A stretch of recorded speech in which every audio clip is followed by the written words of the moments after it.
Welcome, Spiritual Mag. My name is Sam Bell, and today we are going to creep into Beyond the Incubator. Beyond the Incubator by Sam Bell. Okay, so it's a it's a gentle, sacred journey into densities of connection. In the neonatal intensive care unit in the West Los Angeles Hospital, life is both intensified and suspended. The synthetic air, rhythmic machinery, and antiseptic stillness around my son Andrew carved into me a language of its own. Preverbal, prefrontal, but unforgettably resonant. Every day for 10 days, I sat by his incubator, a plastic dome filled with invisible grace. I didn't just talk to him with my voice. I also spoke to him using my feelings, something more profound than just words.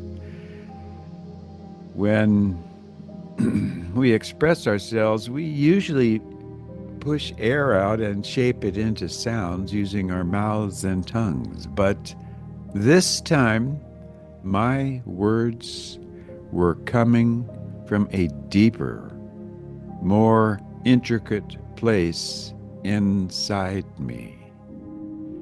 My heart and thoughts were in perfect harmony, working in tandem.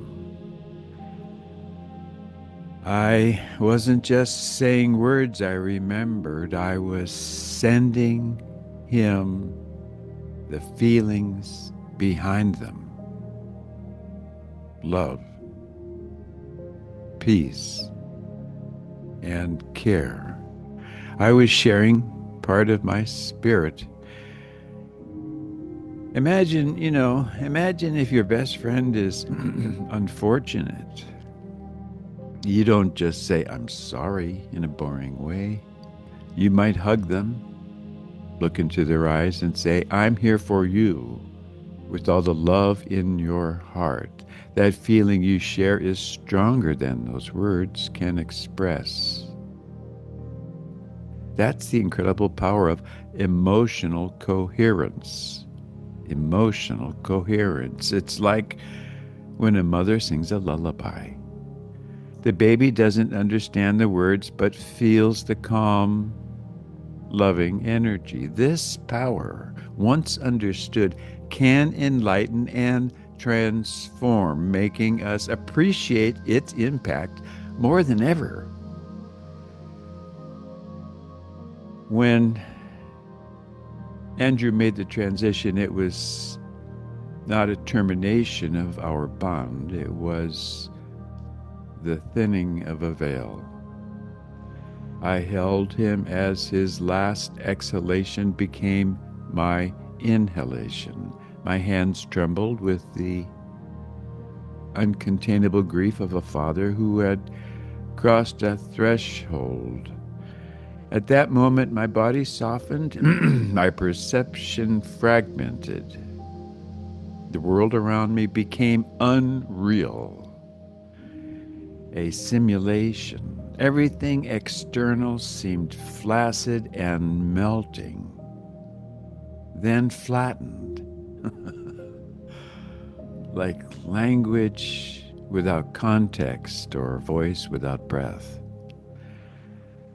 That moment defined the essence of speech and language for me, not as a clinical procedure, but as an attunement to the fragile margins between silence and sound, life and transition. It was a transformative experience that reshaped my understanding of my profession, inspiring me to see the potential for growth and knowledge in the face of adversity, such as grief. Andrew was not just my son, he did his job as my first true teacher in the depths of love and the layers of human connection that words alone cannot capture. Our bond, forged in the crucible of grief, is a testament to the profound human experience of love and loss that transcends the limitations of earth pilgrim language. So, really, language is a sacred biology. It is. I had always known that communication was more than just a mechanical process. However, it was my journey through grief that led me to a deeper understanding of language as the sacred interface between spirit and flesh. This unique perspective, gained from my experience with Andrew's passing, not only reshaped my professional framework, but also transformed my approach to my work. It opened my mind to new ways of learning and inspired me to see the potential for growth and knowledge in the face of adversity, such as grief. Following Andrew's transition, I found myself listening to my patients and their families in a radically different way. The stroke survivors, the post-traumatic aphasics, the nonverbal children with trachs. None of them sounded the same as they once did. It was as if Andrew had redirected something like my inner ears to something the cochlea could never process. Meaning as vibration, not merely symbol. This shift in perception towards a more profound understanding of communication was a direct result of my transformative experience following Andrew's passing. Hospice work became cathedral. I began to sense when language was no longer necessary and when breath itself became the ultimate expression. I was no longer merely facilitating articulation or compensatory strategies. I was bearing witness to final conversations, often nonverbal, in which souls spoke in pulses of gaze, muscle tone, and autonomic signatures. I came to understand that my role was not just that of a facilitator, but a witness to the profound human experience of communication.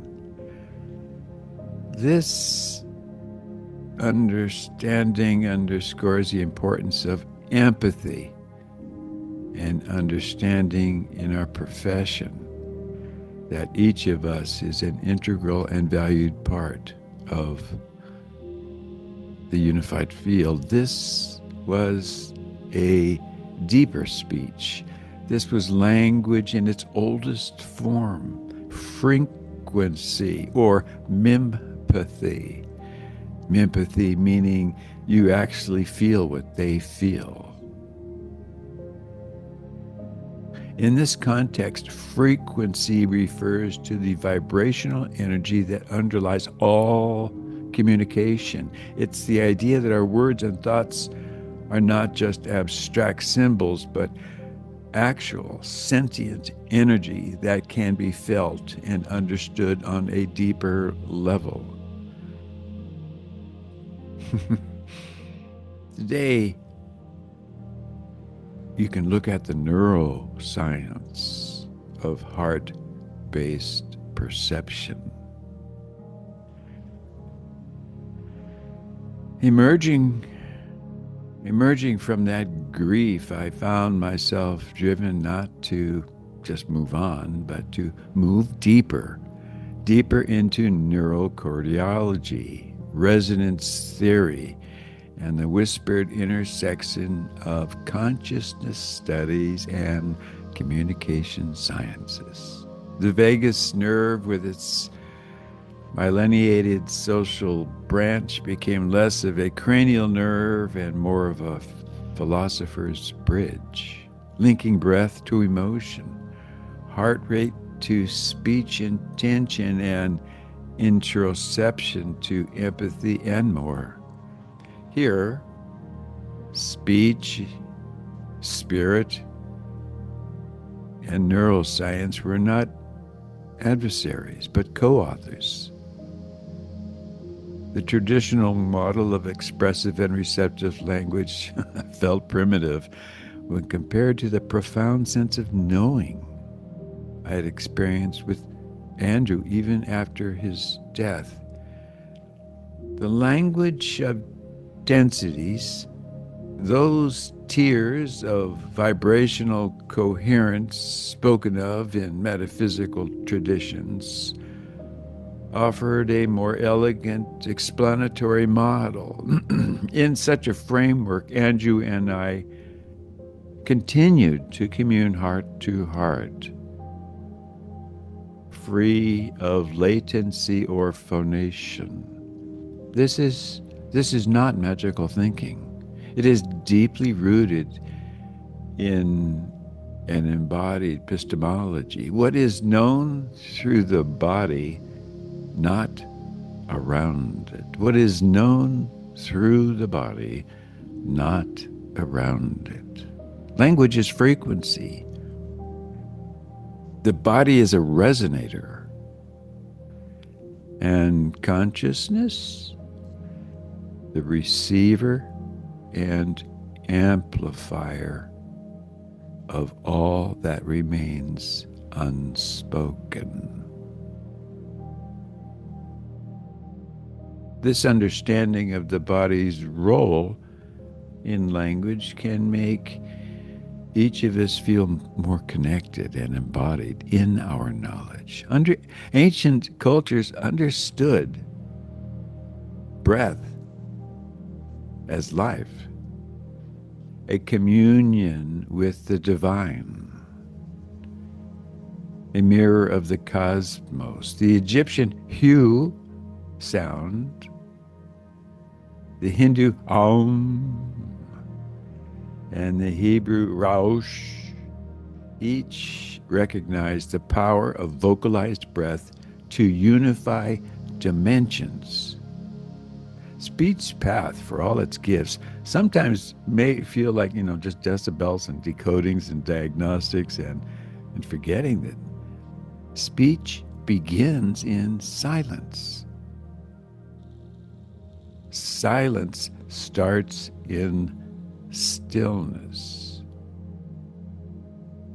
And stillness is the echo of the divine.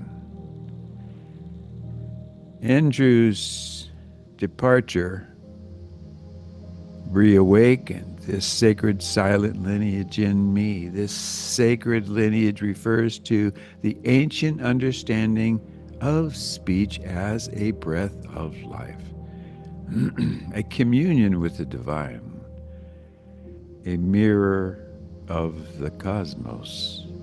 It is recognition of the spiritual dimensions of communication that we have been largely overlooked in modern modern clinical practice.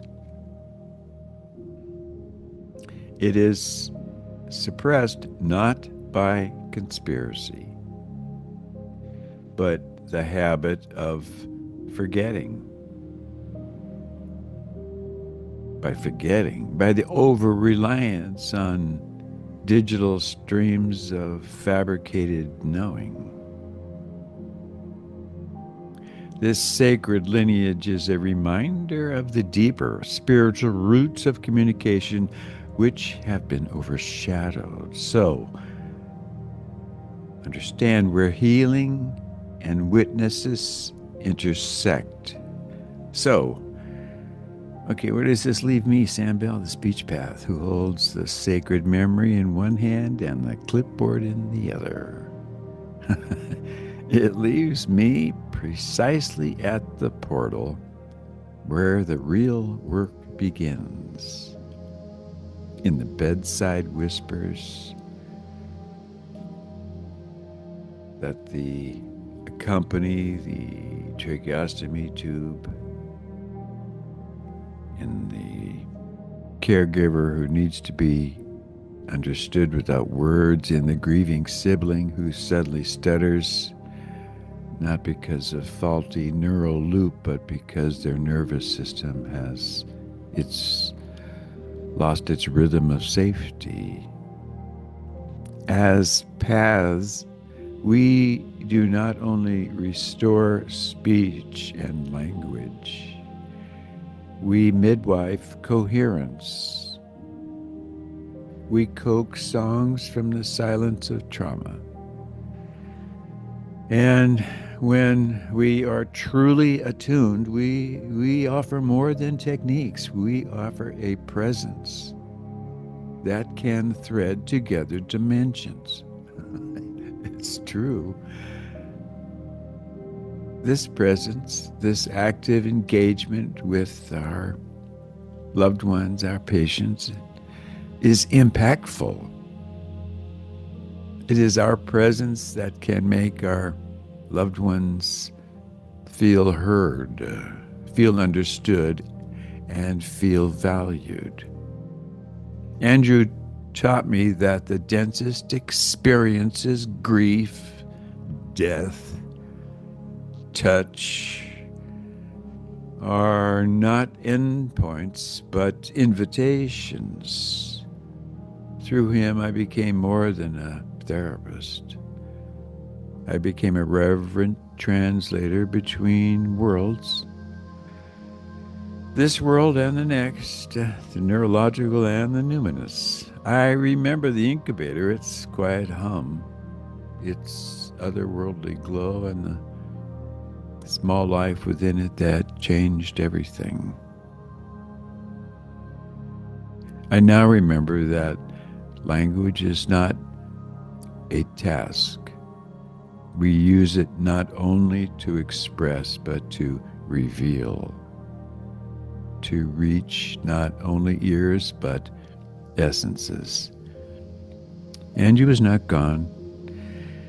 He is in the resonance of my tone, the clarity of my counsel, and within the sacredness of stillness.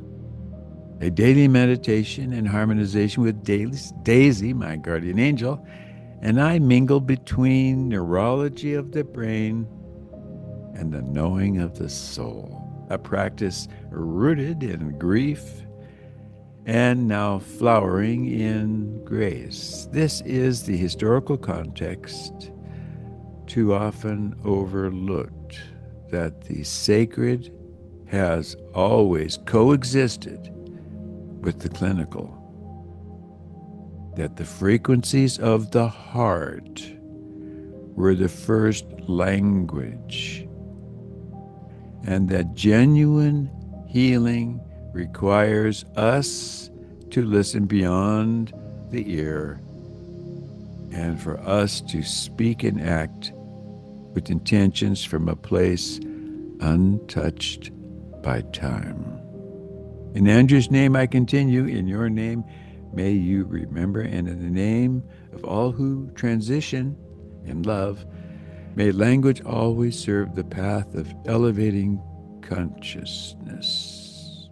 You and all your loved ones are always in my prayers. Samuel Joseph Bell, civilian journalist, spiritualmag.org.